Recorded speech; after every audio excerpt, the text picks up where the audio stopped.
এতেকাফে বসার ৮ দিন পর এলাকাবাসীর তোপের মুখে পালালেন মোহাম্মদ রফিকুল ইসলাম রেজভী নামের সেই সাধক। গত ২৫শে ডিসেম্বর ২১ দিনের জন্য এতেকাফে বসার উদ্দেশ্যে বাঞ্ছারামপুর উপজেলা থেকে রওনা হয়ে পার্শ্ববর্তী ২৫০০ উপজেলার কদমির চরে নির্জন এলাকায় চলে গিয়েছিলেন তিনি। তবে এতেকাফের ২১ দিন পূর্ণ না হতে বাড়ি ফিরতে বাধ্য হয়েছেন। স্থানীয়রা বলছে, কবিরাজি ব্যবসার প্রসার বাড়ানো এবং নিজেকে পীর হিসেবে জাহির করতেই তিনি এই পন্থা অবলম্বন করেছেন। ১০ ফুট গভীরে এতেকাফ, এমন খবরে চারদিকে হইচই পড়ে যায়। বিভিন্ন গণমাধ্যম, ইউটিউব চ্যানেলে প্রচার হতে থাকে এই কর্মকাণ্ডের খবর। তার এই কর্মকাণ্ড ইউটিউব এবং সামাজিক যোগাযোগ মাধ্যমে ভাইরাল হলে এলাকার মানুষের মধ্যে মিশ্র প্রতিক্রিয়া দেখা যায়।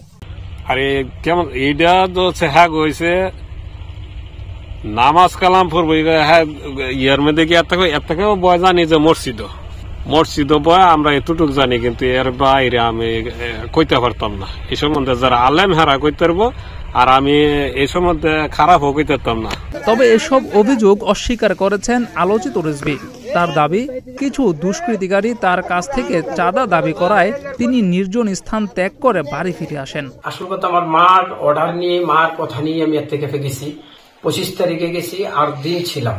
কিছু দুষ্কৃতী লোকে আমাকে বাধা দিছে। জানা যায়, রেজভী ১৯৯৫ সালে এসএসসি পাশ করার পর প্রবাসে চলে যায়। ৮ বছর প্রবাস জীবন কাটিয়ে দেশে ফিরে বাড়ির মোড়ে টং দোকানে দাওয়াখানা কবিরাজি ব্যবসা শুরু করেন। পরবর্তীতে সে বিদেশেও লোক পাঠানো শুরু করে।